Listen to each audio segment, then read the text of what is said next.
Bon dimanche à tous et merci de nous retrouver sur les antennes de la télévision du Monde pour cette émission politiquement incorrecte qui prend possession de votre tube catholique.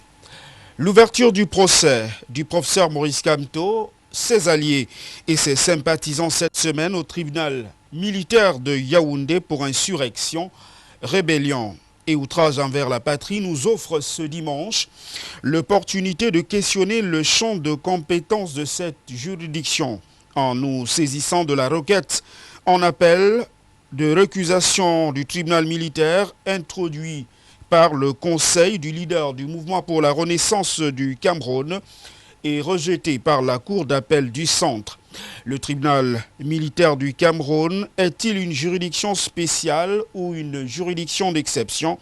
Cette juridiction est spécifiquement celle de Yaoundé est-elle habilitée à juger les civils en infraction? C'est le premier sujet de débat ce dimanche. En deuxième sujet de votre amphithéâtre dominical, nous reviendrons sur le décret du Premier ministre du 2 septembre dernier. Selon cette décision qui, à force de loi, les régions du nord-ouest, du sud-ouest et de l'extrême nord sont officiellement déclarées zones économiques sinistrées. Ce statut qui, selon les textes en vigueur, dans le pays, permet à l'État d'offrir des incitations diverses aux entreprises désireuses de s'installer dans ces zones touchées par l'insécurité, est-il suffisant pour attirer les investisseurs? Est-ce un pas supplémentaire vers la résolution de la crise dans les régions du nord-ouest et du sud-ouest du Cameroun? C'est la deuxième dorsale de cette émission ce dimanche. En troisième sujet, nous parlerons de la désamorce de la grève des avocats du Cameroun annoncée pour le 16 au 20 septembre prochain. Le gouvernement cette semaine a ouvert le dialogue au terme des échanges entre les deux parties.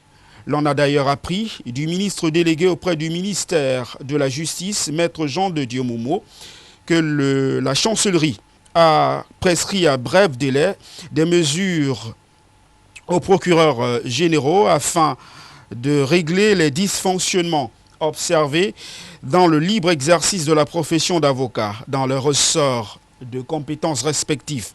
Les représentants du ministère de la Défense et du secrétariat d'État chargé de l'administration pénitentiaire ont également rassuré le barreau sur les instructions à prescrire dans les meilleurs délais aux responsables des services déconcentrés dans le sens du strict respect des dispositions du Code de procédure pénale sur le déroulement des enquêtes judiciaires, tant à l'égard des mises en cause que leur conseil, notamment le droit pour le suspect de se faire assister par un avocat de son choix. En dernière thématique, nous évoquerons le regain de violence xénophobe observé depuis le 1er septembre en Afrique du Sud, avec dans le viseur des émeutiers les populations immigrées africaines. Nous tenterons de comprendre les causes profondes de ces agressions qui ont suscité une véritable levée de boucliers sur le continent et des appels au boycott lancés contre les entreprises et les enseignes sud-africaines en Afrique. Comment comprendre que 25 ans après la fin de l'apartheid, la xénophobie continue de faire rage en Afrique du Sud et particulièrement à l'encontre des immigrés?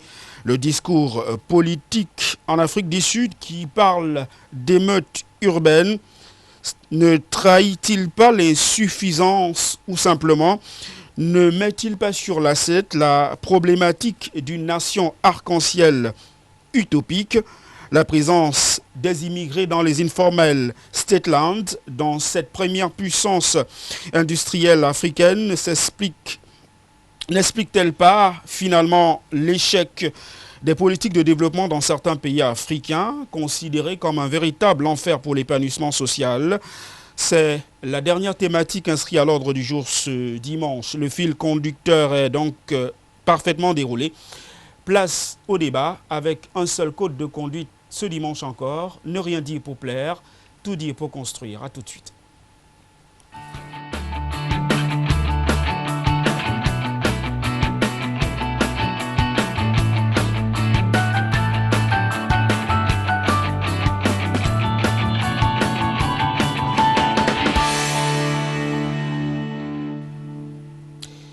Ils sont déjà au moins 2 à nous avoir rejoints ce dimanche pour cette émission politiquement incorrecte et je vais décliner leur profil tout en rappelant aux téléspectateurs qui peuvent ce dimanche une fois de plus interagir uniquement par SMS et par WhatsApp au 695 38 79 46 695 38 79 46. Maître Georges Téguin est avec nous ce dimanche pour le compte du Rassemblement démocratique du peuple camerounais.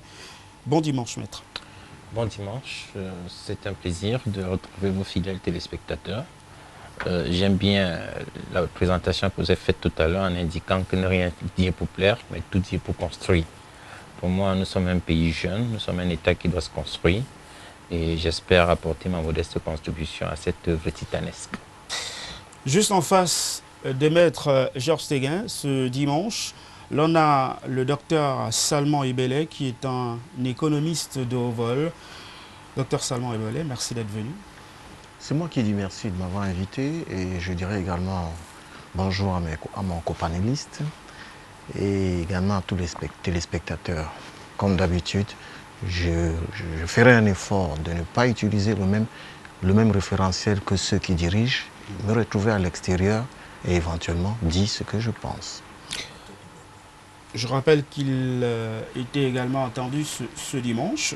Je crois que cette défaillance observée du MRC ce dimanche incombe à la communication de cette formation politique qui avait pourtant mandaté ce dimanche Alex Nguépi pour représenter le parti du mouvement pour la renaissance du Cameroun. Ce dysfonctionnement ne nous incombe donc pas ce dimanche et nous ferons le débat sans. Je voudrais qu'on entre dans le vif du débat ce dimanche avec vous, Maître Téguin, Georges, pour revenir effectivement sur la problématique qui a été soulevée cette semaine avec cette audience qui s'est ouverte dans le cadre du procès qui met sur le banc des accusés Maurice Kamto, ses alliés et ses sympathisants. Ça tente au fait de dire que la requête qui a été rejetée par la Cour d'appel du Centre pose la problématique de la compétence du tribunal militaire à juger les civils. Est-ce une juridiction finalement d'exception ou une juridiction spéciale, le tribunal militaire? Je vais faire observer qu'en ce qui concerne les compétences juridictionnelles, il y a deux stratégies. Soit il y a les règles de clause générale de compétence qui voudraient que le tribunal militaire soit compétent pour juger, ou alors la juridiction de droit commun. Le tribunal militaire, la juridiction de droit commun, soit compétente pour juger toutes les affaires qui sont soumises à son attribution, à sa compétence. Maintenant, il y a également ce qu'on appelle les compétences d'attribution. C'est-à-dire que par dérogation aux clauses générales de compétences, un texte de loi peut parfaitement attribuer des compétences particulières à une juridiction spécialisée. Il me semble que c'est ce qui est le cas du tribunal militaire de Yaoundé, ou le tribunal militaire en général, qui a une compétence spéciale, mais n'est pas une juridiction d'exception. C'est simplement un tribunal à compétence spéciale, à compétence d'attribution, compétence légale. C'est-à-dire qu'il y a un texte de loi qui a défini les cas dans lesquels le tribunal militaire peut être saisi. J'ajoute, pour être tout à fait complet sur le sujet, que vous pouvez vous-même vous rendre au tribunal militaire de Douala et vous allez constater qu'il y a de nombreux civils qui y sont jugés. Parce que soit ils ont commis un crime à l'aide d'une arme à feu, bref, il y a des critères qui donnent compétence, alors sur lesquels le tribunal militaire peut retenir sa compétence. Donc, c'est pas... Je ne veux pas rentrer dans le procès en cours, parce que voyez-vous, je suis avocat. Nous parlerons d'ailleurs pas d'affaires pendantes. Voilà, je suis avocat et puis il y a des règles que je dois absolument observer. On ne commente pas les procédures pendant devant les juridictions. Tout à fait. Si une requête a été rejetée, il a des avocats qui sont suffisamment outillés. En tout cas, ils ont des avocats outillés, ils ont des avocats qui connaissent les procédures, ils savent bien ce qu'il faut faire lorsqu'une requête est rejetée. Lorsqu'une requête est rejetée, il n'y a pas de solution. On sait, il y a des voies de recours. C'est une décision de justice, c'est-à-dire essentiellement critiquable. Le droit est une discipline sociale et le droit peut avoir le spectre de l'erreur judiciaire. Donc c'est pour cela que les penseurs avaient estimé que lorsqu'on n'est pas satisfait par une décision, on exerce les voies de droit. Il n'y a pas d'autre façon de faire. On ne critique pas les décisions de justice par les médias. Au contraire, dans un État républicain, on doit respecter les décisions de justice. D'où la thématique justement, inscrite à l'ordre du jour ce dimanche, sur la question de savoir si le tribunal militaire est une juridiction d'exception ou simplement une juridiction spécial. Docteur Salmon Ebélès, c'est peut-être le regard de l'observateur avisé que je voudrais avoir dans le cadre de ce premier sujet. Certains ont au fait de dire que ce procès qui s'est ouvert et qui a été renvoyé pour le 8 octobre prochain pourrait déboucher sur la peine maximale à l'endroit du prévenu, qui est le professeur Maurice Kamto. C'est également votre crainte. Et si l'on s'acheminait vers une telle sentence, est-ce que cela pourrait radicaliser davantage la situation politique dans notre pays? Vous faites bien de poser la question, non pas à un spécialiste du droit, mais plutôt à quelqu'un qui observe, au même titre que la société civile, ou tout simplement quelqu'un qui voudrait, comme tout autre individu, construire. Vous savez, dans un État, qu'on le veuille ou pas, il y a une maxime, tout simplement un proverbe africain qui dit, lorsque vous mettez du charbon de bois dans un feu, si l'un d'eux a pris, tous les autres prendront. En d'autres termes, j'ai le sentiment que derrière ce procès se cache un avertissement. Celui qui veut dire aux gens, attention, si vous le faites, si vous recommencez, je vais éventuellement aussi vous punir. Et je vais utiliser plus ou moins la même loi. J'ai souvenance que lorsque les tribunaux militaires ont été mis en route et que derrière cette clause qui permettrait de parler du jour au lendemain d'insurrection, ainsi de suite, a été promulguée par une loi, je n'ai pas compris jusqu'à ce jour pourquoi, à ce moment-là, aucun parti politique n'a véritablement protesté très fortement. Parce que je vous en conjure, ce jour-là, il est très difficile aujourd'hui de parler politique sans pour autant qu'un individu suffisamment intelligent vous dise que vous êtes en insurrection. C'est très difficile. C'est-à-dire que quoi? En d'autres termes, dès l'instant où je prends position par rapport à une situation, cela veut dire que du jour au lendemain, je soutiens un côté au détriment de l'autre. Et si ce côté n'est pas celui légal, n'est pas celui du pouvoir en place, cela peut être confondu à une forme d'insurrection. Quelque part, ce que je suis en train de vivre, c'est quoi? C'est qu'en fait, nous sommes plus ou moins victimes de nos propres vicissitudes. Pourquoi? Lorsque cette loi a été prise, personne n'a protesté et derrière, demain, ceux-là même qui sont au pouvoir, qu'ils se rendent bien compte de quelque chose. Au fond, il n'est pas écrit sur quelqu'un opposant, il est écrit sur quelqu'un position par rapport au pouvoir. C'est-à-dire que même un membre du pouvoir aujourd'hui peut devenir demain un opposant. Que va-t-il lui arriver s'il prend des positions et que du jour au lendemain, on le traite d'insurrection? J'en veux beaucoup, personnellement, à ceux-là qui sont confrontés aujourd'hui à cette situation, parce que je me pose toujours des questions. Pourquoi faut-il toujours que, lorsque on est confronté, on proteste, que lorsqu'on est dans la mangeoire, on oublie de dire ce que vous êtes en train de faire n'est pas bien? Maître, sur cette question, il y a eu des réactions, évidemment, des praticiens du droit qui évoquaient quelques dispositions de la loi fondamentale du Cameroun, indiquant d'ailleurs que le pays a ratifié de nombreux traités et accords, et qu'à ce titre, la disposition qui permet à cette juridiction de pouvoir juger les civils était tout à fait discutable et critiquable. Quelle est votre version sur cette actualité-là? Écoutez, en l'état de la législation camerounaise, aujourd'hui, la loi, c'est la loi, elle est dure, mais elle est la loi. Donc, ils ont beau crier, mais personne n'avait saisi les juridictions compétentes pour juger de cette, si vous voulez, conformité de la loi aux conventions. À quel moment précisément il y a une reformulation, selon certains, des textes qui régissent le fonctionnement du tribunal militaire, spécifiquement le tribunal de Yaoundé? Le dernier, c'est 2017. Le code de justice militaire, le dernier, c'est la dernière réforme date de 2017. Mais le code de justice militaire a connu une réforme d'abord en 1997, Voilà. ensuite en 1998 ou en 2008. Voilà. En 2008 exactement et 2017. Alors, s'agissant de la compétence du tribunal militaire de Yaoundé, ça a toujours été affirmé et réaffirmé. C'est pour ça que vous avez vu même notre confrère Bombara avait été traduit devant le tribunal militaire de Yaoundé pour les faits commis dans la région du sud-ouest, alors qu'il y a un tribunal militaire à Boya.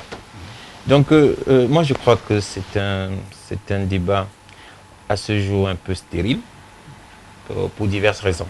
La première, c'est que les conventions internationales dont on parle là, elles ne fixent pas ou alors elles n'organisent pas les juridictions dans les États. Il n'y a pas une convention internationale qui viendra, si vous voulez, porter organisation judiciaire dans un pays. Et spécifiquement en matière pénale, il y a ce qu'on appelle le principe de la territorialité de la loi pénale. C'est-à-dire que la loi pénale a vocation à s'appliquer sur le territoire d'un État donné. Bon, il y a maintenant des exceptions qui sont relatives à la compétence universelle pour juger certaines infractions qui ont été commises à l'étranger avec des impacts dans un pays. Mais me dit que bon, le Cameroun aurait ratifié une convention qui retire au tribunal militaire sa compétence pour juger les civils. Moi, je dis, on se trompe peut-être. Je ne suis pas un savant. Mais à ma connaissance, le Cameroun n'a pas ratifié une convention qui interdit au Cameroun ou alors aux juridictions camerounaises ou au tribunal militaire de juger les civils. Il se trouve simplement que le Cameroun a ratifié une diversité de conventions. Alors, il y a l'une qui est une convention très spéciale qui concerne les crimes terroristes. Alors, la convention de 2015, d'abord en 1995, il me semble la première. Et lorsque vous lirez cette convention, vous verrez qu'il y a un article qui donne à chaque État partie à la convention la latitude de créer les juridictions en son sein pour juger les personnes qui se rendent coupables des infractions terroristes. Et il me semble que c'est une pure logique. Si vous observez même dans les grandes démocraties, je prends toujours le pays que j'aime citer, la France, où vous savez, là-bas, il y a un juge antiterroriste qui était d'abord, je pense, le juge Boulout, ensuite Jean-Luc Bruguière et puis Trividi. Donc, chaque pays organise de manière particulière sa législation en matière de crimes terroristes. C'est ce que le Cameroun a fait en prenant son texte de 2014 qui donne compétence au tribunal militaire pour juger les personnes coupables d'un certain nombre d'infractions qualifiées par le texte de terroristes. Il faut le dire, j'ai entendu tout à l'heure mon excellent, le docteur indiquer que il peut prononcer une phrase et il est poursuivi pour insurrection. Non, docteur, vous êtes présumé innocent. Et lorsque vous arrivez devant un tribunal, il faut d'abord établir la matérialité des faits. Parce qu'une infraction, ce n'est pas seulement l'acclamer. Il y a des éléments caractéristiques. Il faut un élément matériel, il faut un élément intentionnel, il faut un élément légal. Donc si ça ne tombe pas sous le coup de la loi, non, il manque l'élément légal. Si ce que vous avez dit ne tombe pas, n'est pas matériellement caractérisé, vous ne pouvez pas être condamné. Et si vous n'avez aucune intention derrière la tête, on ne peut rien vous faire. Donc on est parfaitement dans la légalité. Et en l'état de notre législation, le tribunal militaire est parfaitement compétent pour juger les civils. Docteur Salomon Ibele, la presse qui a évoqué ce sujet cette semaine, notamment le quotidien Mutation, titrait en une tir d'obus pour parler de l'ouverture de ce procès du leader du mouvement pour la renaissance du Cameroun. Vous avez, vous, également le sentiment, comme certains membres de cette chapelle politique, qu'il s'agit d'un procès politique? Politique, qu'on le veuille ou pas. De toute façon, derrière la politique se cache la vie sociale. Et derrière la vie sociale se cache forcément celui qui dirige les institutions. Cela peut avoir un impact à effet majeur ou pas du tout. Mais dès l'instant où ça a un effet ponctuel, cela peut être considéré comme plus ou moins relativement comme un épiphénomène, mais à grande échelle, qu'on le veuille ou pas. Cela à force a une dimension politique parce que de toute façon, à certains égards, cela va affecter les politiciens. Je voudrais tout de suite, éventuellement, mais j'étais un pavé dans la mare. Mon excellent collègue avocat, mon excellent panéliste avocat, a dit quelque chose de fondamental tout à l'heure. Il dit, je suis présumé innocent. Seulement, quand je suis présumé innocent et que on a déjà décidé que ce que je suis en train de dire serait une insurrection ou serait susceptible d'être classé d'approche relativement terroriste, sachez une chose, le tribunal militaire, ou du moins les institutions peuvent à ce moment non plus me garder pour quelques jours, mais me garder pour très longtemps. Je ne veux pas rentrer dans les détails, je souhaite qu'ils puissent intervenir dans ce sens. Quels sont ces détails? Quelle est l'extension qu'on donne au tribunal militaire? Et si cette extension-là est donnée, cela veut dire que quelque part, il y a comme entre guillemets, avant que je ne sois une forme de punition, le fait qu'on a déjà dénommé ce que je suis en train de dire, résurrection. Je le préfère. Docteur, sur cette question. Je n'ai pas parlé des choses pour lesquelles je n'ai pas une maîtrise absolue. Sur cette question, vous réagissez peut-être au propos du docteur Salomon Ibele. Je voudrais également vous relancer quand même sur la compétence de cette juridiction. Est-ce que le fait aujourd'hui au Cameroun que l'on dénonce très souvent la question de la collision des pouvoirs ne peut pas expliquer la requête qui a été introduite par le conseil du MRC qui souhaitait justement que la Cour d'appel puisse déclarer l'incompétence de cette juridiction à juger des personnes civiles? Est-ce que ce n'était finalement pas dans une certaine analyse par crainte de voir l'exécutif de nouveau peser sur le judiciaire dans notre pays? Le Cameroun est une démocratie accomplie où les pouvoirs sont séparés. Pour le reste, je ne vais pas commenter les requêtes qui ont été déposées, je vous ai déjà dit. Je ne veux pas apprécier la stratégie de défense des personnes qui se défendent et qui, dans un état de droit comme le nôtre, doivent fort justement se défendre au mieux de leur liberté. Parce que de toute façon, vous savez, la liberté n'a pas de prix et pour la liberté, les gens sont prêts à franchir les barrières pratiquement infranchissables. Mais je ne veux pas apprécier leurs requêtes. Je sais qu'ils sont parfaitement fondés à déposer une requête. C'est la loi, c'est prévu par les textes. Leur voie de recours a été déclarée, enfin a connu un sort. Le tribunal saisi a statué ce qu'il a appartenu. Moi, je ne vais pas juger d'une juridiction. Ils savent ce qu'il leur reste à faire. Mais de la collision de l'exécutif. pouvoir. Non, je vous ai déjà répondu, les pouvoirs sont séparés. Il n'y a pas de collision possible au Cameroun. Au Cameroun, il y a une séparation des pouvoirs garantie par la Constitution. Autrefois, il y avait une autorité judiciaire. Maintenant, il y a même un pouvoir judiciaire. Et je vais peut-être faire... Parce que je ne comprends pas très bien. Est-ce que vous voudrez qu'on laisse aux magistrats le soin d'organiser un pouvoir dans l'État?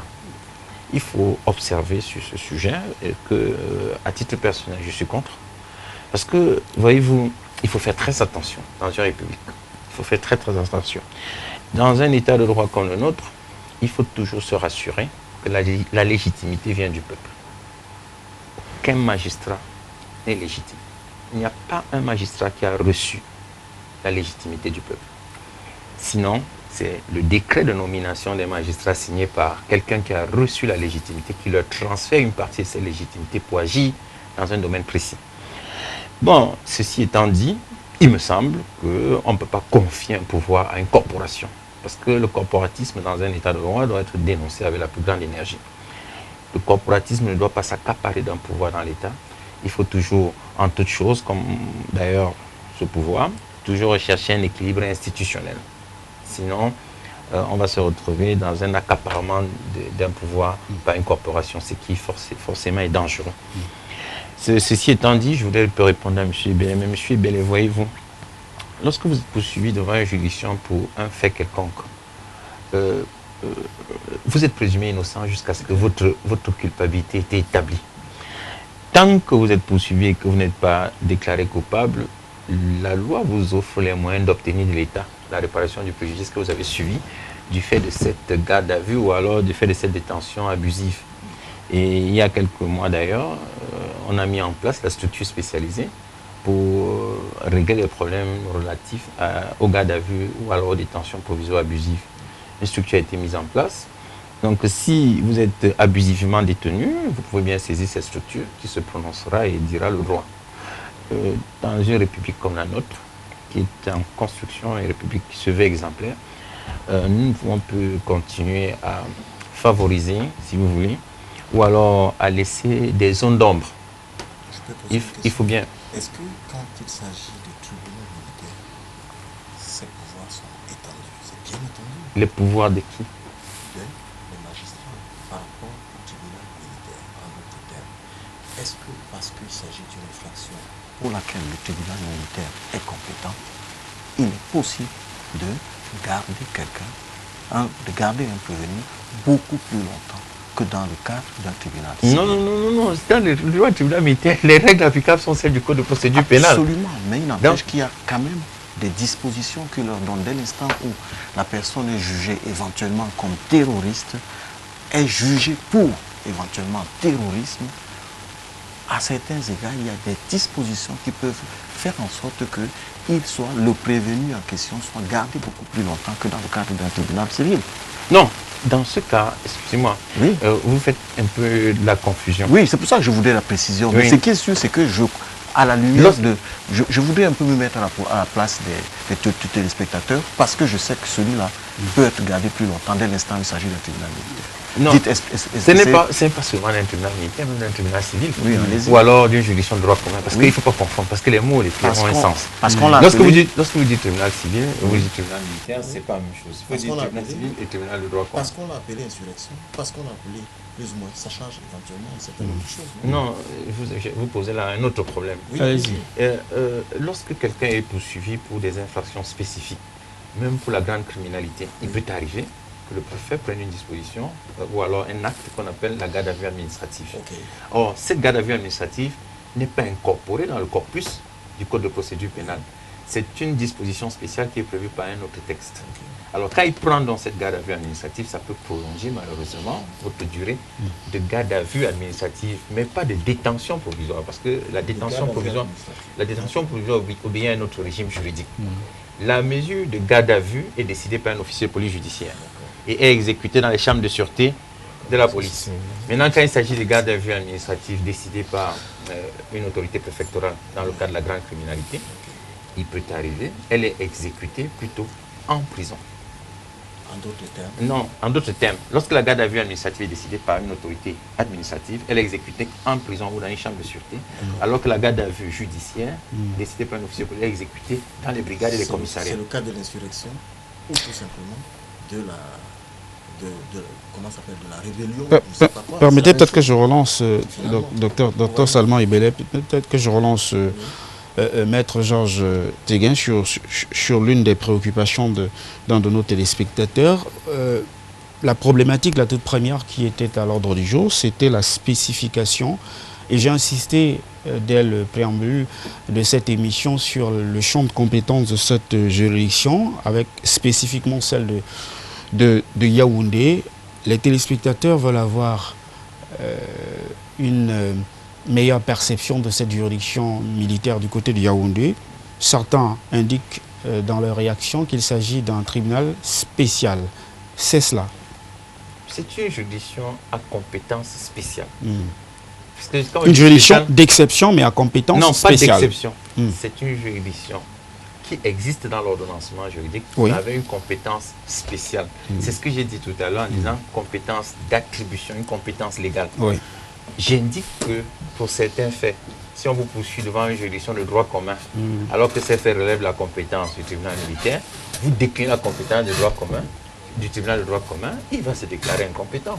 Si par exemple, on vous poursuit pour terrorisme, pour activité terroriste, et vous êtes déféré devant le tribunal de droit commun, vous présentez l'exception d'incompétence en disant que non, le texte dit qu'en cette matière, l'attribution ou alors la compétence est attribuée au tribunal militaire, la juridiction civile va se déporter et vous dit, bon, allez là-bas.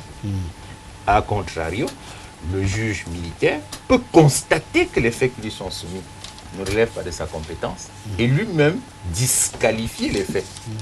Ils disent non, les faits tels que je les ai reçus, tels que je les examine, ne relèvent pas d'activité terroriste ou d'activité insurrectionnelle. Disqualifié et vous renvoie devant le juge de droit commun.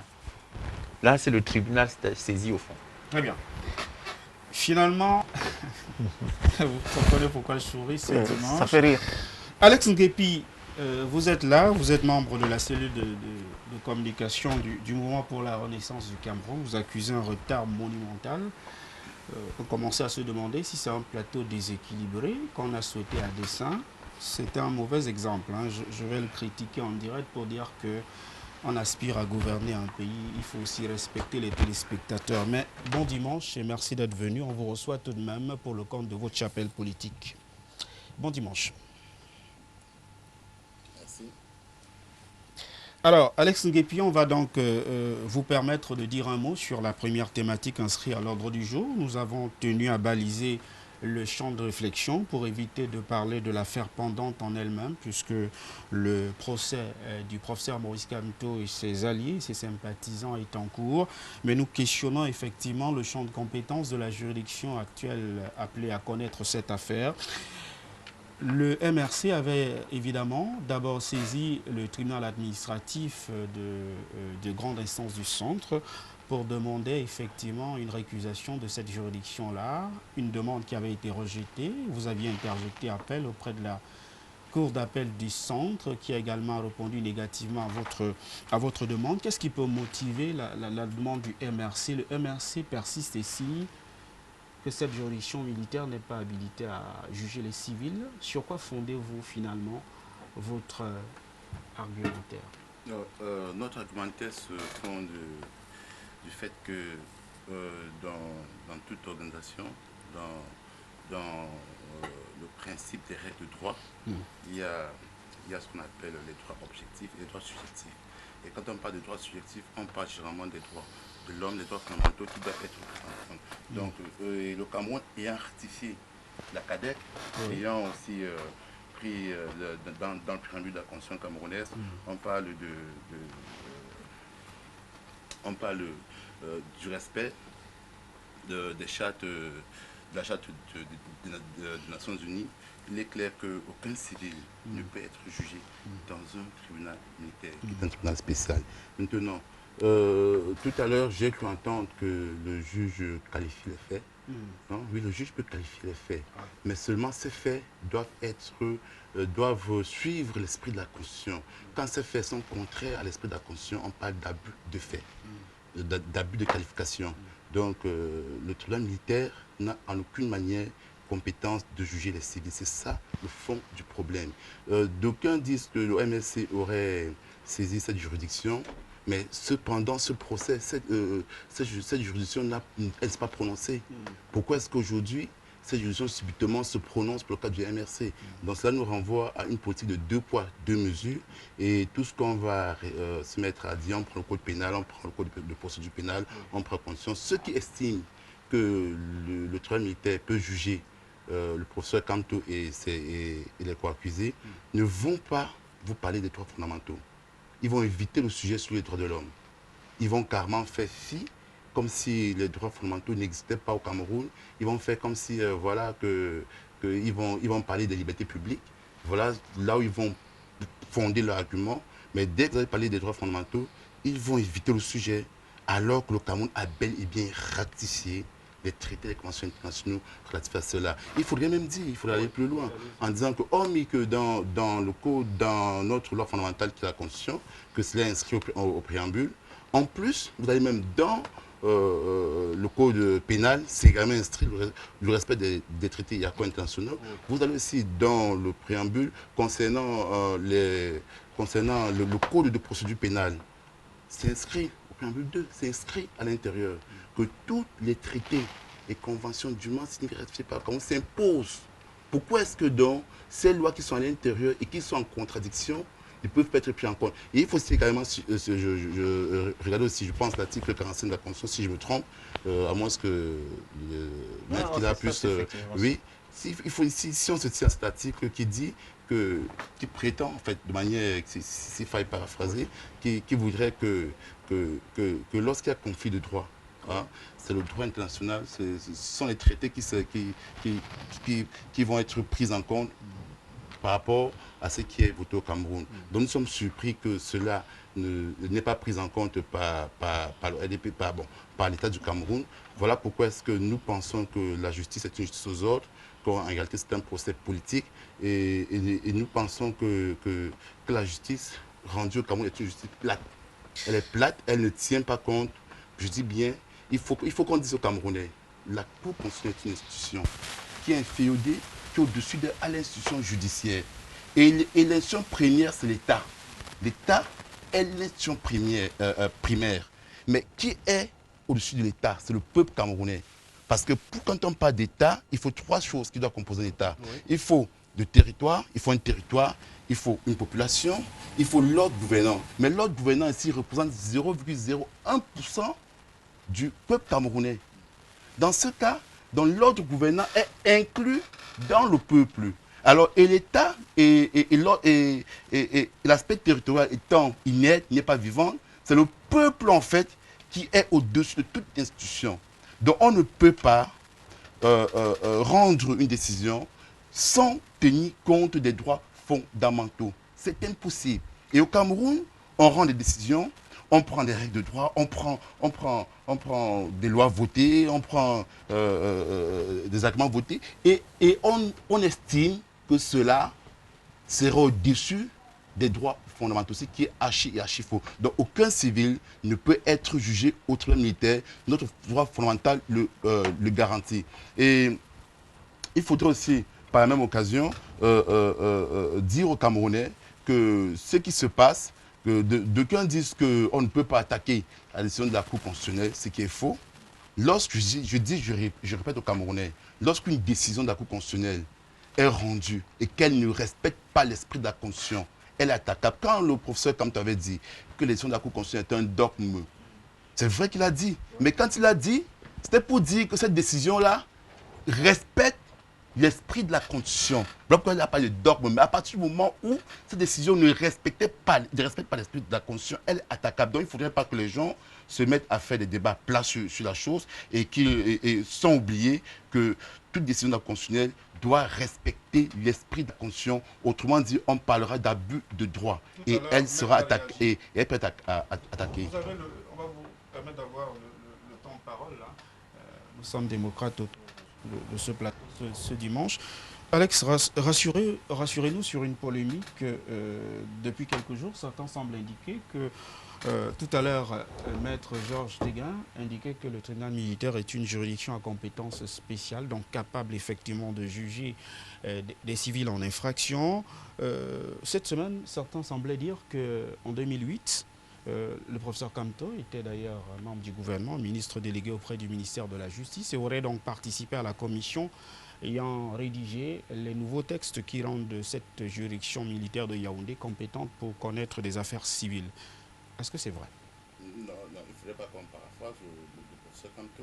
Parce que d'abord, c'est une déception. Il ne faut pas qu'ils ce que c'est la déception. Donc, alors, est-ce que le professeur Kamto était membre de cette commission? C'est pour qu'on comprenne, il était encore dans le gouvernement. Est-ce qu'il a participé à la rédaction des nouveaux textes de ce tribunal militaire-là? En tant que ministre, c'est normal. Donc, il était président de cette commission. Non, de grâce, laissez-moi. On commence déjà peut-être par comprendre et puis vous allez développer. Pas président de cette commission, il était ministre délégué. Il ne faut pas être président de cette commission. Non. Donc il n'a pas participé à la rédaction des textes qui rendent compétent le tribunal militaire. Non, comme toute personne et comme tout Camerounais aurait pu passer. Parce que quand on veut écrire une loi, il faudrait, on fait appel aux anthropologues, on fait appel au social, au corps social, on fait appel aux juristes, on fait appel à toutes les composantes de l'État et d'un peuple. Donc le professeur Kamto n'a plus qu'intervenir dans cet ordre-là. Et comme tout Camerounais de pro de loin, a aussi dû participer de manière directe ou indirecte à cette rédaction. Il ne faudrait pas qu'on cristallise le débat sur le fait que le professeur Kamto aurait été parmi ces personnes. Non. Je dis bien les anthropologues, que ce soit les philosophes camerounais, que ce soit les magistrats, que ce soit le corps enseignant, que ce soit, que dirais-je, les institutions religieuses, toutes ces personnes ont bien participé. Et d'ailleurs, même, il faut dire au Camerounais quelque chose, c'est que l'ancienne loi, je pense qu'elle date de... l'ancienne loi sur le code de procédure pénale, elle est même insultante. Dans cette ancienne loi, on insulte le peuple camerounais. On traite le peuple d'ignorant. Il aurait même peut-être fallu que des personnes, que le professeur Kamto puisse faire partie de cette commission pour enlever ce terme-là. La loi qui a été révisée du code de procédure pénale, dans son préambule, c'est écrit que le peuple camerounais est traité d'ignorant. Pourquoi est-ce qu'ils ne parlent pas de ça? Pourquoi c'est ceux qui ont écrit cette loi-là ne disent pas qu'ils ont eu insulté au peuple camerounais? Peut-être parce qu'on parle du tribunal militaire. Maître Georges Téguin, le débat est finalement ouvert sur la compétence de cette juridiction. Le MRC persiste et signe, c'est une juridiction d'exception. Vous savez, M. Guépi, il mélange tout. Je comprends. Il est dans une situation vraiment embarrassante. Moi, j'aurais bien voulu avoir un juriste. Mais M. Guépi, voyez-vous, vous savez, le président François Mitterrand, en prenant le pouvoir en 1981, avait qualifié la constitution du 4 octobre 1958 de coup d'État permanent. Après 14 ans à l'Élysée, on lui a demandé, vous avez fait 14 ans, vous ne l'avez pas tout modifié. Il a dit, elle n'a pas été faite par moi, mais elle me convient. Je comprends, c'est pour dire que j'excuse le professeur qui a trouvé en 1997 la loi qui donnait déjà compétence au tribunal militaire pour juger les civils. Parce que la loi qui donne compétence au tribunal militaire pour juger les civils, c'est la loi de 97. Elle a été modifiée en 2008.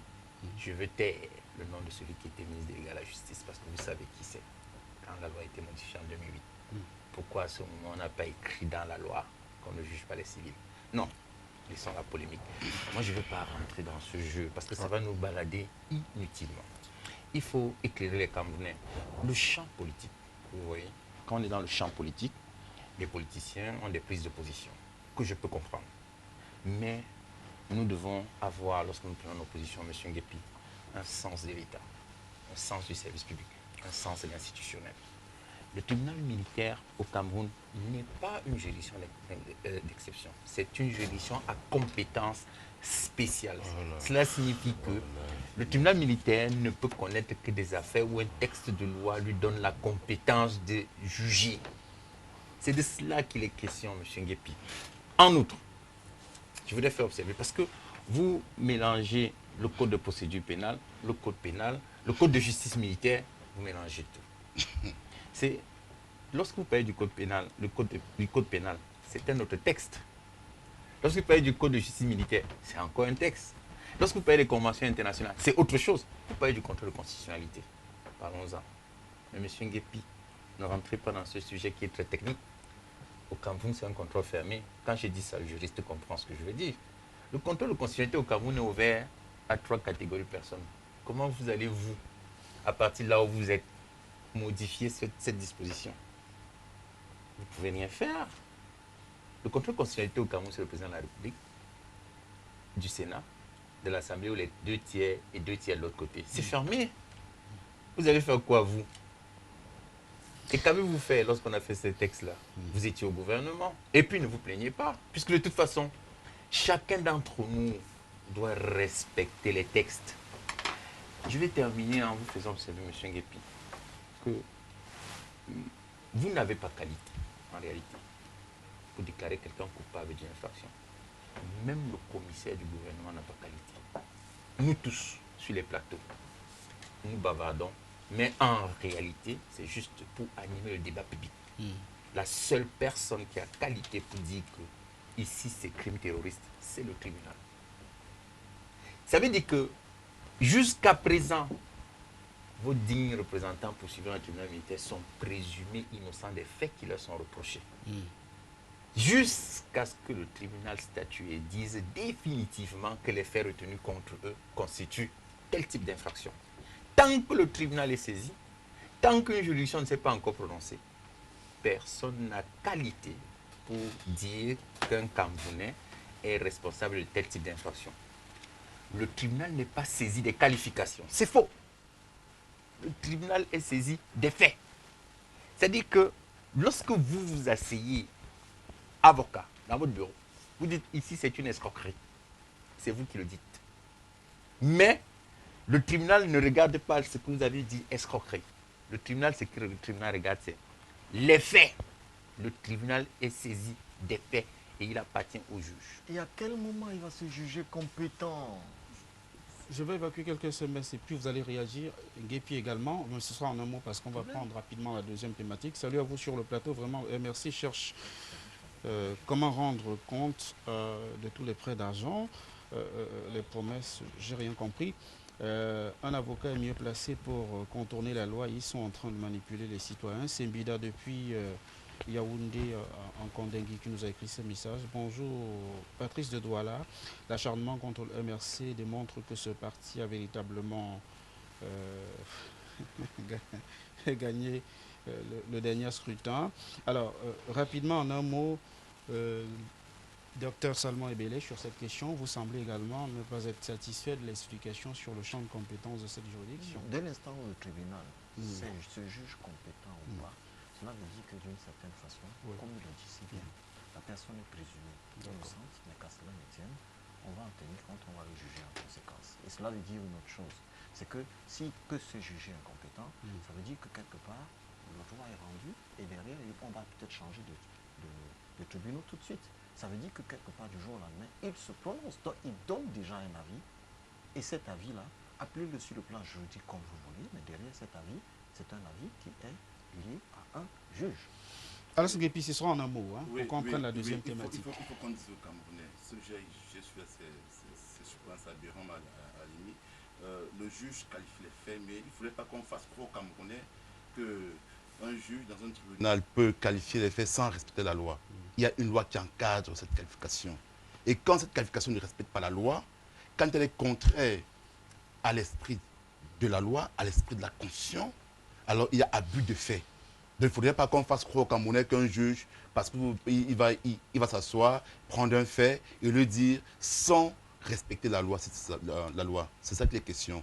Et dans le cas actuel, oui, en aucune manière, un civil, encore moins le professeur Kamto et ses co-accusés, ne peuvent être jugés dans un tribunal militaire. C'est ça qu'il faut dire aux Camerounais. Vous allez dire une phrase, vous allez dire une phrase et chacun va prendre son temps de parole dans le cadre de la deuxième thématique. Je voudrais qu'on évoque rapidement le décret du Premier ministre du 2 septembre dernier, la décision qui a évidemment force de loi, déclare les régions du nord-ouest, du sud-ouest et de l'extrême nord, zone économique sinistrée. Le docteur Salmon Ebele, vous avez votre temps de parole. J'aimerais qu'on revienne quand même sur l'esprit de cette décision du Premier ministre. Qu'est-ce que cela implique très concrètement? Est-ce que cette décision pourrait véritablement attirer les investisseurs vers ces régions en conflit? A priori, vous savez, en général, pour un investisseur, il y a une approche qui intègre le temps. Et cette dimension temporelle veut dire que quoi? Ça veut dire que quand je suis dans un secteur dit secondaire, et lorsque je voudrais investir, c'est sur des amortissements qui vont aller jusqu'à 20 ans. C'est-à-dire que c'est sur des projections qui vont aller jusqu'à 20 ans. Ça veut dire que d'une façon ou d'une autre, ce qui est en train de se passer dans ces régions aujourd'hui, on peut les considérer comme des épiphénomènes. Nous savions très bien que dans les régions de l'Ouest, dans les années 70, on a eu également cette forme d'insurrection avec tout ce que cela comportait. Et aujourd'hui, certains ont pris position et ont gagné. Cela veut dire que, quelque part, je pense que le gouvernement, en prenant cette décision, est en train de préparer l'avenir. Et pour un investisseur assez averti, il en profiterait. Il en profiterait pourquoi? Parce qu'il y a énormément de dispositions fiscales en la faveur d'un homme d'affaires. Durant 3 ans, on ne va pas payer les impôts à la faveur d'un homme d'affaires. Et par rapport à cela, à mon avis, cela peut aller déjà dans le sens, pas forcément de l'apaisement, parce que je ne veux pas rentrer dans le débat politique, mais dans le sens de la préparation de l'avenir. C'est la deuxième thématique qui fait actuellement s'il vous plaît, je voudrais juste ajouter quelque chose. Du débat ce dimanche. Je voudrais ajouter quelque chose pour revenir sur le précédent débat. Franchement, c'est trop difficile par moment d'être assis devant les spectateurs et d'être celui qui a mis en place une loi, laquelle loi te condamne et le lendemain tu dis que toi tu n'es plus d'accord. Ce n'est pas bien. Très bien. Ce n'est pas poli. Je voudrais que le maître Georges Teguin réagisse sur la deuxième thématique. La décision du Premier ministre vise visiblement à favoriser un investissement massif dans les régions en conflit. Et durant les 3 années de leur installation, ils seront donc exonérés de paiement de la fiscalité. Mais il y a une préoccupation, maître, le facteur risque. Peut-on investir dans une région en crise? Écoutez, le devoir du gouvernement, c'est d'encourager les acteurs sociaux à investir dans toutes les régions pour favoriser ce qu'on appelle au Cameroun un développement équilibré des régions. Parce que vous savez, le Cameroun a toujours eu une politique de développement équilibré des régions. C'est pourquoi, très souvent, lorsque vous discutez avec des Camerounais, il arrive qu'on vous dise pourquoi Douala est comme ça. Moi, j'étais au Kenya, j'ai visité Nairobi, c'était parce qu'au Cameroun, effectivement, on n'investit pas dans une seule ville. On essaie d'investir pour équilibrer à peu près partout, pour avoir, si vous voulez, le même niveau de développement.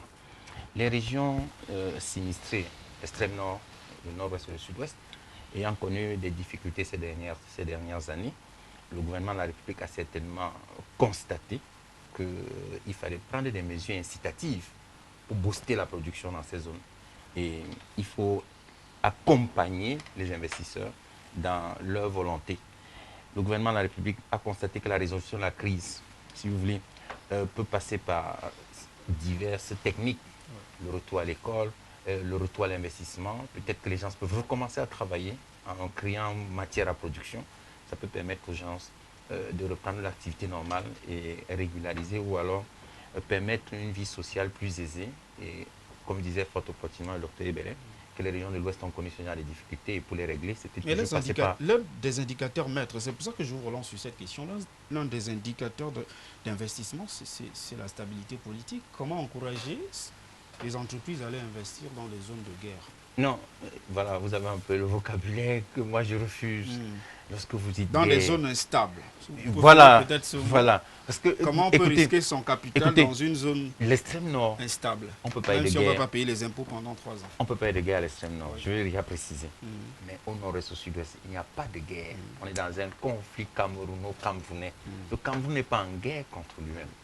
Il y a simplement des revendications qui sont exprimées de manière très violente et certaines personnes qui veulent balkaniser le pays. Il faut bien le dire.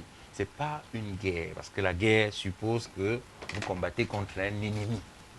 Boko Haram est un ennemi. Par contre, les frères du nord-est et du sud-ouest sont peut-être des ennemis de la République en ce qu'ils veulent porter atteinte à l'intégrité du territoire, mais en réalité, nous sommes entre nous et nous avons quelques problèmes, comme vous pouvez voir, on avait un enfant qui veut décider de partir de la maison.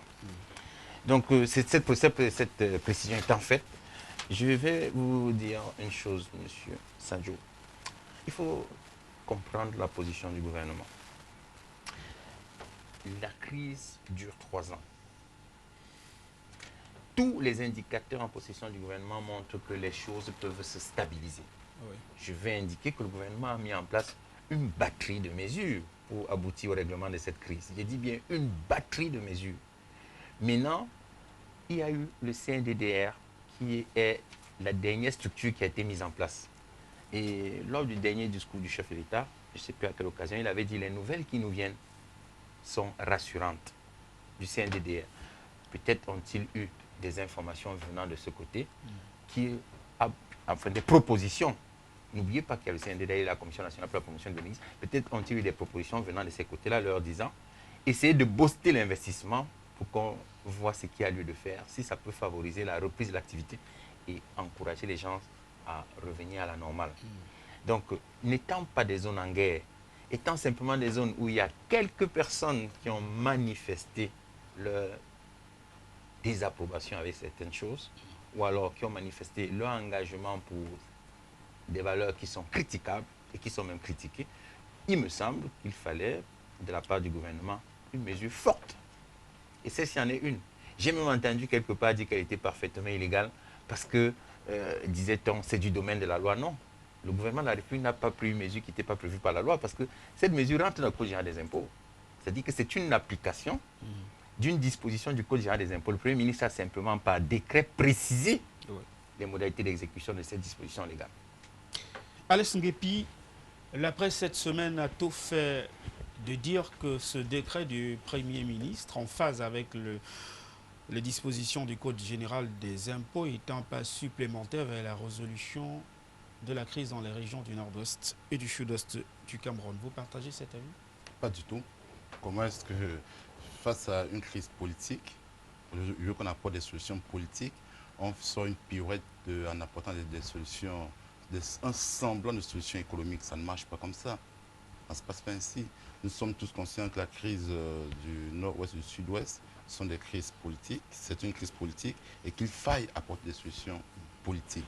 Maintenant, concernant le nord du Cameroun, où on parle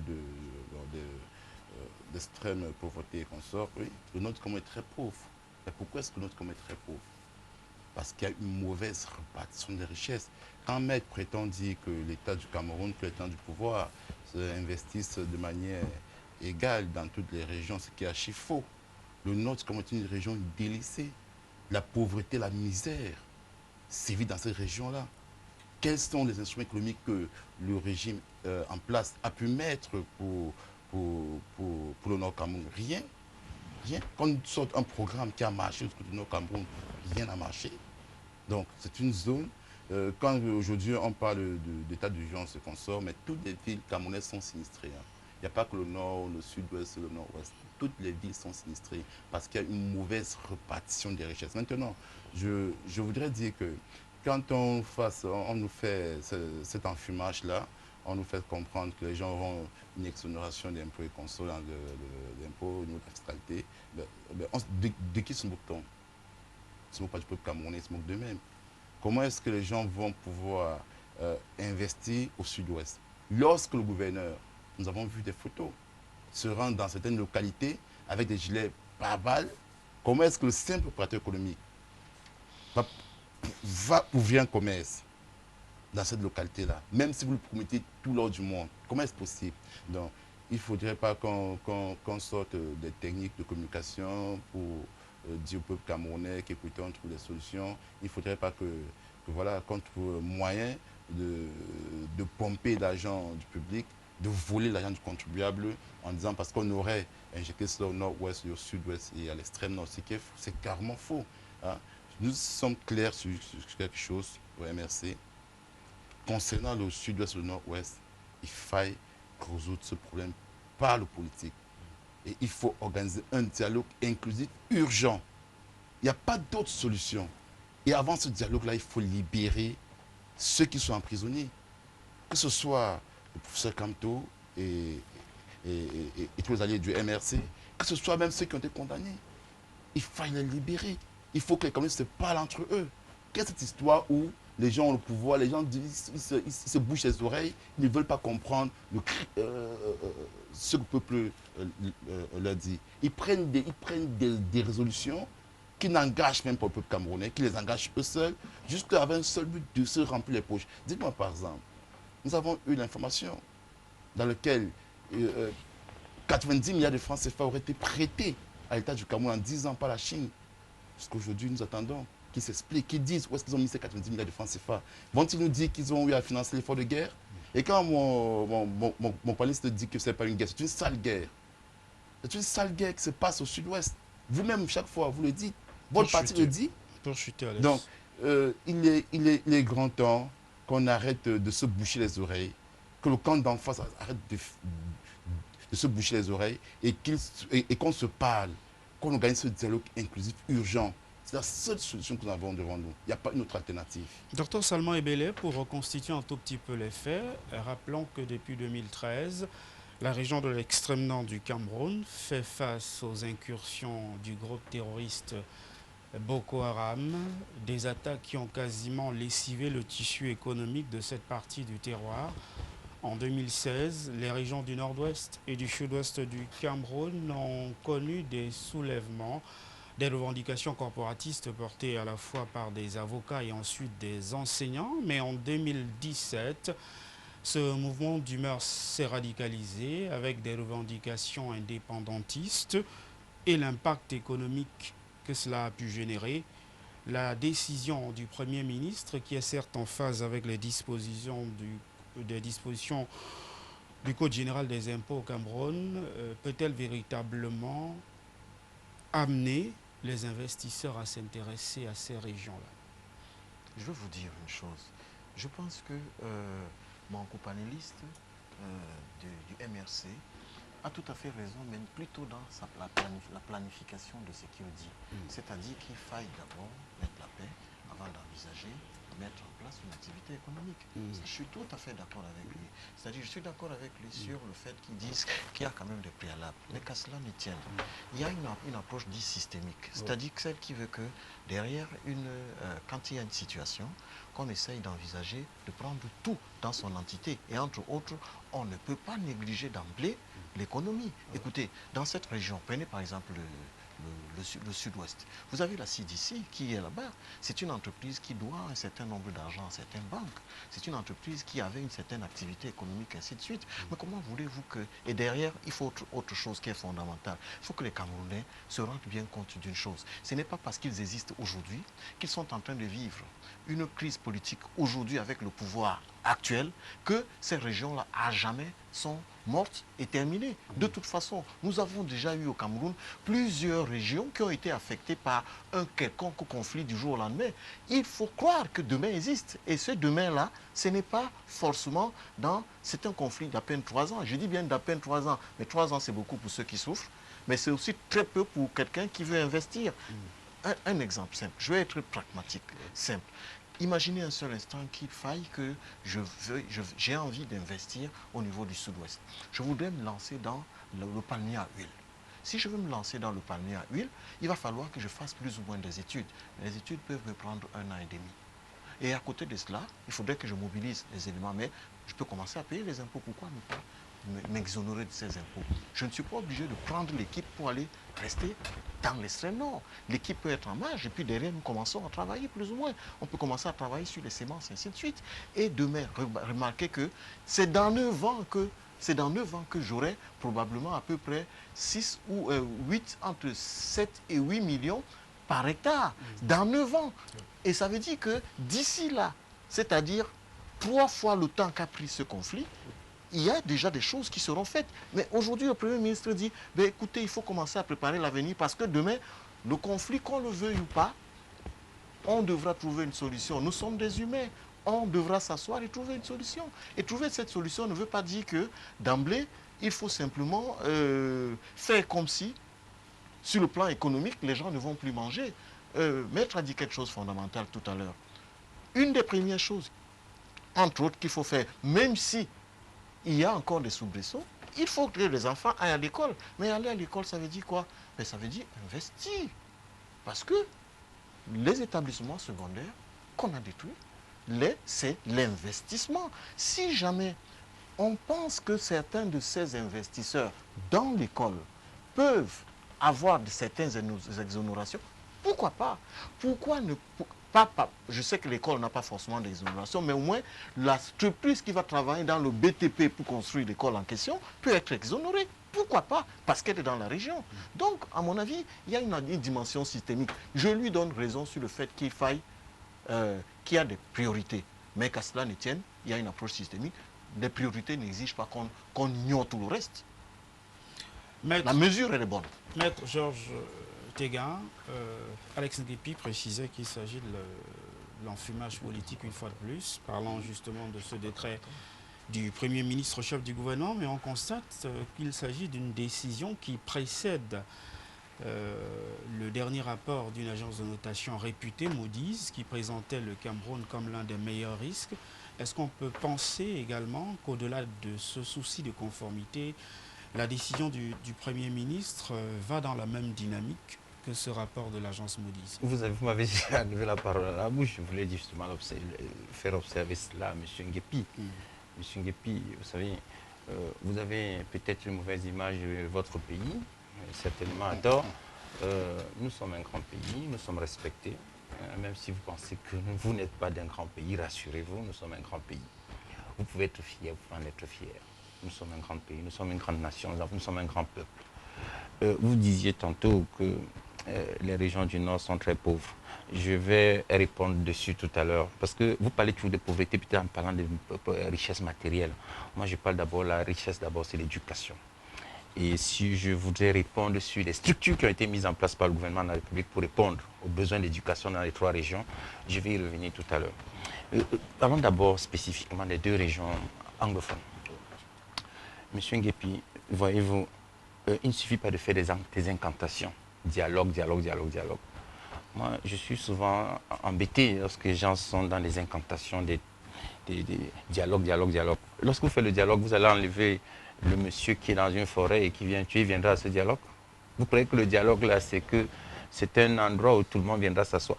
Et puis, dessus, monsieur Nguépi, vous dites le dialogue, c'est avec qui? Moi, j'attends toujours qu'on me montre les experts. C'est pas qu'il n'y ait pas de Camerounais aptes à travailler. Mais il faut déjà qu'on me dise qu'à l'issue de ce dialogue, on n'entendra plus des crépitements de balles. Moi, je ne suis pas très certain. Je préfère être très réservé sur le sujet. Et le gouvernement de la République a choisi la médiation suisse. Et j'ai suivi que l'ambassadeur des États-Unis, enfin le gouvernement américain, par la voix de son ambassadeur, a dit qu'il nous encourageait. Quelqu'un m'a saisi pour me dire que non, voilà, toi tu parles de médiation suisse, mais ça, il n'est pas question de cela. Bon, enfin, moi je préfère faire confiance à ce qu'a dit le gouvernement américain par la voix de son ambassadeur, que la médiation suisse avait été saisie par le gouvernement. Et eux, ils vont nous accompagner dans le cadre de la résolution de cette crise à travers cette initiative salutaire. Je voudrais donc, pour être tout à fait complet sur le sujet, vous dire que parallèlement à cette médiation suisse, le gouvernement prend également des mesures sur le plan économique. Et lorsque l'on parle de mesures incitatives à l'investissement, M. Nguépi, ne pensez pas que lorsqu'on vous dit de venir investir à Douala, vous êtes obligé de venir vivre à Douala. Un investissement, c'est sur une durée. Vous pouvez envisager un investissement dans l'agriculture, dans l'élevage, dans les céréales, bref, dans un domaine que vous choisirez, qui peut être la cacaoculture. Mais il y a des préalables. Vous mettez en place la société. Vous bénéficiez des exonérations. Vous faites tout ce que vous devez faire pour arriver sur la matérialité de l'investissement sur le terrain. Or, tout cela, ça demande un certain processus. Et dans le process, vous bénéficiez des textes prescrits par son Excellence, M. le Premier ministre, chef du gouvernement. Je vais maintenant revenir sur les régions de l'extrême nord et des régions du nord, parce que vous avez tout mélangé, vous avez dit que le nord est très pauvre. Monsieur, je ne vais pas dire que le nord est très riche, mais le nord n'est pas pauvre, parce que la pauvreté est d'abord une pauvreté, si vous voulez, une pauvreté sur le plan de l'éducation, une pauvreté culturelle. Or, je ne vous cite pas le nombre de lycées qui ont été mis en place par le gouvernement de la République. Le nord a pratiquement 3 universités. Une faculté de médecine à Garoua, c'est pour le bien. L'école polytechnique à Maroua, c'est pour le bien. La faculté de médecine vétérinaire en Gaoundéré, c'est pour le bien. L'école de géologie et des mines de Menganga, c'est pour le bien. L'Institut des mines et industries pétrolières de Kaélé, c'est pour le bien. La faculté des sciences minérales de Ngaoundéré, c'est pour le bien. Et tout cela, c'est parce que justement, le gouvernement a toujours pensé qu'en formant les jeunes, en formant la jeunesse, on crée les conditions de l'employabilité et les conditions de la richesse. Puisque ceux qui sont formés pourront demain utiliser la formation reçue pour créer la richesse à travers des investissements qu'ils pourront réaliser. Voilà comment on enrichit un pays. La richesse, ce n'est pas dire j'ai vu quelqu'un avec de l'argent. La richesse n'est pas matérielle. La richesse, c'est d'abord une richesse culturelle. Donc, lorsque l'on enrichit, si vous voulez, les esprits, lorsque l'on enrichit les hommes en leur donnant la qualification, ça règle le problème de l'employabilité. Et avec le problème de l'employabilité, monsieur, on crée de la richesse. Vous allez intervenir, on va prendre la troisième thématique et vous allez réagir lors de votre temps de parole, Alex Nguépi. Vous allez réagir de toutes les façons. Vous savez qu'on est très libre autour de ce plateau. Vous allez réagir en même temps que vous allez apporter votre réaction à la troisième thématique ce dimanche. Je voulais que nous abordions la question de cette grève qui est annoncée par les avocats du Cameroun du 16 au 20 septembre prochain. Il y a eu des concertations à Yaoundé, des concertations qui ont permis de déboucher sur des promesses. Le gouvernement tente visiblement de désamorcer une bombe. Les dysfonctionnements qui ont été évoqués par les avocats et qui entravent l'exercice de leur profession a été donc véritablement pris en compte par le pouvoir central de Yaoundé. Des séries de correspondances ont d'ailleurs suivi la concertation du 4 septembre dernier, adressée à la fois à la Sûreté nationale, mais également aux responsables de l'administration pénitentiaire pour répercussion au service déconcentré. Sur cette actualité, Alex Nguépi, quel est le regard du MRC sur ce mouvement annoncé par l'Ordre des avocats du Cameroun? En même temps, vous pourriez donc réagir aux propos de Maître Georges Tegan. Je peux d'abord réagir pour Maître Tegan en disant que nous sommes, Maître Tegan, vous savez, les grands discours, nous sommes habitués à des pour RDPC, le Cameroun des grandes ambitions. Nous espérons que nous aurons l'émergence en 2035 qu'il n'y aura pas de glissement sur l'émergence pour une date ultérieure, nous espérons. Et Maître Egam, quand vous dites que vous dialoguez avec qui? Vous savez, la Suisse, ce que les Suisses sont en train d'organiser, avec qui est-ce qu'ils organisent? Avec qui est-ce qu'ils dialoguent? Pourquoi est-ce que quand il s'agit de parler de ce qui fait en Suisse, vous ne dites pas que non, qu'il n'y avait personne? Et au Cameroun, vous dites vous dialoguez avec qui? On vous a dit, la AAC, la All Anglophone Conference, aurait peut-être permis de mettre les bases d'un dialogue. Aurait même peut-être permis de trouver qui dialoguer, que ce ne soit pas des personnes, des hommes politiques que vous avez choisis, que ce ne soit pas des ministres que vous avez choisis, qui ne représentent rien au nord-ouest et au sud-ouest, mais que ce soit des personnes qui sont respectées, des personnes qui sont au nord-ouest et au sud-ouest, qui sont acteurs de cette crise-là. Ce ne sont pas vos politiques qui sont acteurs de cette crise-là. Lorsque Maître nous fait savoir que nous par la population du nord-ouest, du Grand Nord, et qui nous cite quelques universités construites en 37 ans de pouvoir, je dirais même en 50 ans de pouvoir, parce que M. Biapo est haut fonctionnaire depuis 1962, si mes souvenirs sont exacts, les premiers ministres depuis 1975, Maître. Donc si nous prenons tout cela, le Grand Nord, selon les statistiques que nous avons, est la zone la plus peuplée du Cameroun. Donc, pour estimer à 8 millions de personnes qui vivent de ce côté. Pensez-vous que ces quelques universités que vous avez citées pour résoudre le problème? Sur la troisième thématique. Pensez-vous qu'elles puissent résoudre le problème? Nous ne pensons pas. Donc, arrêtez de faire croire aux Camerounais qu'au Grand Nord, il faille éduquer. Non, mais pour la création des richesses, c'est vrai qu'il faut éduquer la population, mais il faut aussi créer des richesses. La richesse se crée par les entreprises, et particulièrement par les grandes entreprises. Et la consommation s'effectue à partir des PME pour la création des emplois. Ça, vous ne le faites pas. Sur les mesures, Alex, donc, les mesures prises par les pouvoirs publics pour désamorcer la bombe. Concernant le Grand Nord, est un échec crucial qu'il faille le reconnaître. Maintenant, concernant la grève des avocats, il faut qu'on dise aux Camerounais. Hein, l'avocat, Maître, qui est un avocat, vous accompagne du début jusqu'à la fin, même après votre mort. L'avocat est là. Même le président de la République, si il y a une juridiction qu'il faut mettre sur place, et si un juge doit être jugé, il aura besoin d'un avocat. Même les magistrats, même les présidents de la Cour suprême, de la Cour constitutionnelle, même les ministres ont besoin des avocats. Et qu'il faut qu'on dise que le combat que les avocats mènent aujourd'hui, c'est un combat de défense de nos libertés, de nos droits fondamentaux. Car il y a que l'avocat, celui-là, qui peut mieux exprimer ces droits-là, et on devrait même être solitaire à eux. Et quant aux mesures que le ministre aurait prises, le ministre délégué aurait pris, ainsi que le ministre de tutelle aurait pris, avec l'injonction donnée au gouvernement de suivre ces mesures-là. Nous ne pensons pas que c'est ainsi qu'elles devraient être prises. Nous pensons que c'est trop léger. Oui, c'est léger. En fait, ils prennent ces mesures pour demain dire, quand les avocats se mettent en grève, ils vont dire, écoutez, vos mesures, vos revendications ont bien été prises en compte. Maintenant, vous êtes manipulés par des partis, voilà, les consorts. C'est ce qu'ils veulent faire.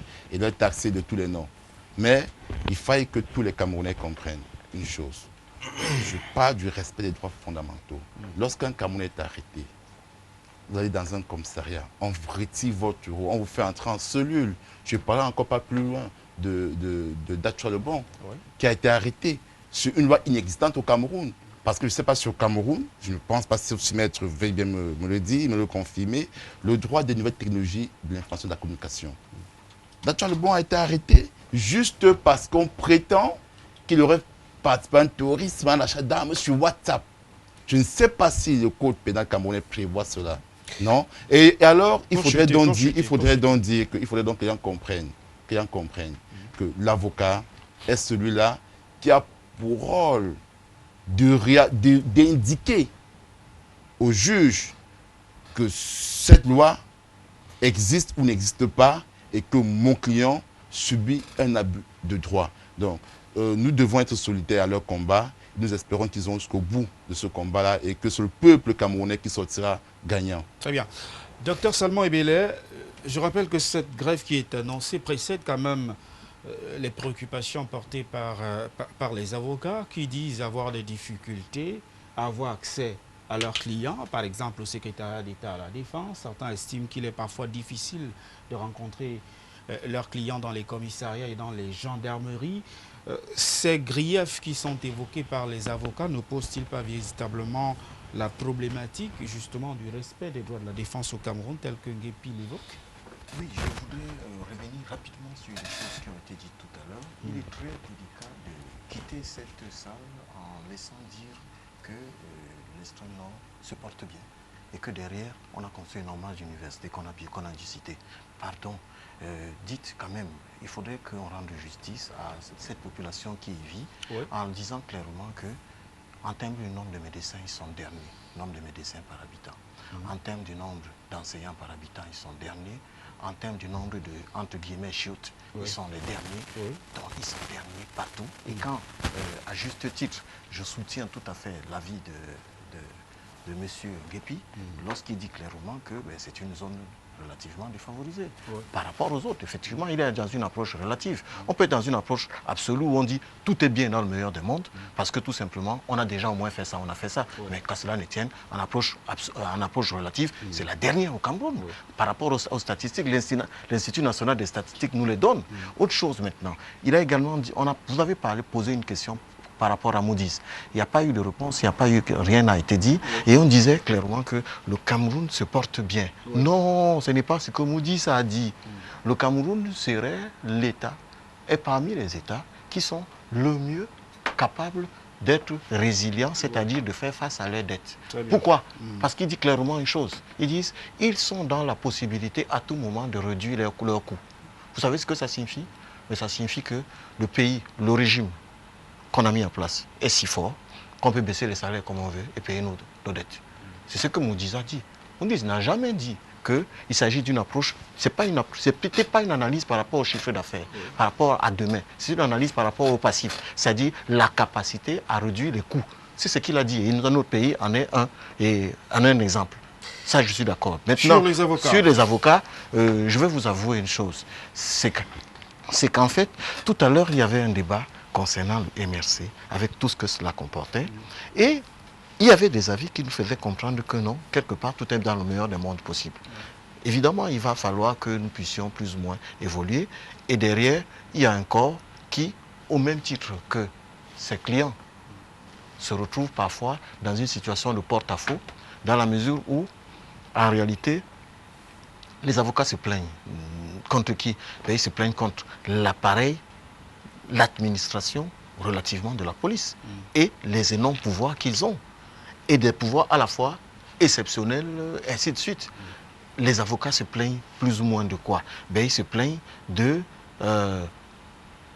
des immixtions. Parce qu'il a dit quelque chose. Il dit qu'il y a séparation du pouvoir. Mais voilà une grève qui prouve qu'il y a un problème de séparation du pouvoir. Aussi simple que ça. Maître, sur cette grève qui est annoncée, je rappelle évidemment qu'il y a eu des concertations le 4 septembre dernier du côté de Yaoundé, où des engagements ont été pris, d'ailleurs suivis par une série de correspondances du ministère de la Justice qui permet de rassurer les avocats sur la possibilité que leur grief soit désormais prise en compte. Alors, la question que je voudrais vous adresser, est-ce que vous avez le sentiment que ces mesures qui sont annoncées à la suite des griefs formulés par les avocats pourraient conduire vers cette levée de suspension du port de la robe et de la non-fréquentation des cours et des tribunaux par les avocats? Écoutez, je suis avocat, donc je peux vous dire une chose. Je suis dans la position de Sarkozy par rapport à Chirac. Vous savez, Chirac disait « je décide, il exécute ». Moi, le conseil l'ordre décide, moi j'exécute. Donc, je vais vous dire une chose. Il faudrait que je réponde aux deux, parce qu'il y a eu déjà entendu des choses. Laissez-moi d'abord répondre. Oui, allez-y rapidement. Monsieur Nguépi a fait des observations, ainsi que monsieur Ebele. Monsieur Ebele a repris à son compte certains aspects du rapport de Moody's, mais sans prendre les autres. Donc, c'est une interprétation parcellaire ou alors partielle, parce qu'ils ont effectivement indiqué ce que vous disiez, mais ils ont également indiqué ce que j'ai dit, c'est-à-dire que le Cameroun représente le meilleur risque en cas d'investissement. Donc, je voudrais, relativement à ce que vous avez dit de la région de l'extrême nord et pauvre, je voudrais rappeler, M. Bellet, qu'il vous souvient qu'il y a quelques années, le président de la République a pris une mesure spéciale autorisant l'inscription de tous les nordistes à l'université, à l'école normale supérieure de Marois. Des faits ponctuels. Oui, mais c'était des mesures... C'est des faits ponctuels. Oui, mais ce sont des mesures qui sont prises justement pour corriger ce déficit que vous décriez. Entre autres. On a mis en... Mais quand on prend des mesures correctives... Vous avez parlé de déficit. S'il y a déficit, c'est pour ça que je lui donne Il faut raison. donc Je dis, il y a un prendre- problème. Monsieur, si nous parlons tous, je pense qu'on se Allez-y, comprendra. allez-y, je vous Vous en avez prie. la parole, vous avez dit des choses que, Je vous en que je prie. ne supportais pourtant pas, mais vous vous en avez prie. vu que j'ai dû tenir. Je vous en prie. Vous avez dit, vous aviez indiqué tantôt, monsieur docteur, qu'il y a un déficit d'enseignants. Ce sont les statistiques de l'INS, l'Institut national statistique, qui sont des statistiques officielles que nul ne peut contester. Mais je vous dis encore une fois que même si je peux être en accord avec vous, reconnaissons que le gouvernement est en train de prendre des mesures correctives et a même déjà pris des mesures correctives. Depuis Puisque 37 ans. il y a quelques années, on avait autorisé l'inscription de tous les candidats à l'école normale supérieure de Marois pour combler justement le vide. Deuxième mesure, vous avez dit sur le plan de la médecine, on a mis en place la faculté de médecine de Garoua. C'est toujours parce que le gouvernement de la République a pensé que pour combler le déficit de formation des médecins, il fallait mettre en place une structure appropriée. Donc voilà ce que je voulais déjà faire observer sur vos différentes interventions. Il y a une intervention de M. Nguepi qui m'échappe, il a dit quelque chose aussi que j'ai suivi là tout à l'heure, c'était suffisamment critiquable. Voilà l'arrestation de M. Lebon. M. Nguepi, pour saisir un juge, il y a deux choses. Soit la plainte qui émane, enfin en matière pénale, qui émane de la personne, la victime, soit la dénonciation qui émane d'un tiers. Si, pendant que nous sommes ici, je ne sais pas moi, on dénonce chez l'officier police judiciaire que votre véhicule qui est garé en bas contient du cannabis. J'ai parlé des droits des NTCE.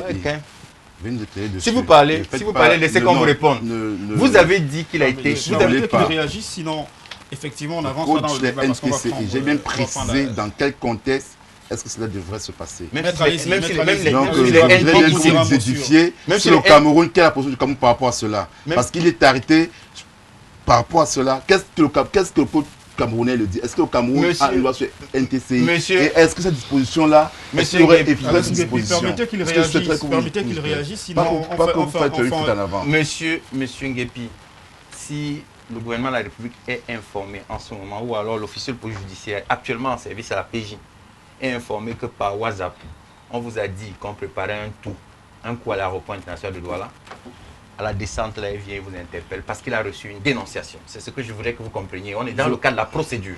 Ceci étant dit, je vais revenir sur le problème En un mot, des avocats. pour qu'on avance. Parce que il Est-ce faut- il faut qu'on toucher peut au but. lever le mot d'ordre de Mais grève là, je veux la avec question. les Écoutez. mesures qui sont prises par le Écoutez, pouvoir central de il Yaoundé? y a les règles du parallélisme des formes. Oui. Le Conseil de l'ordre Mhm.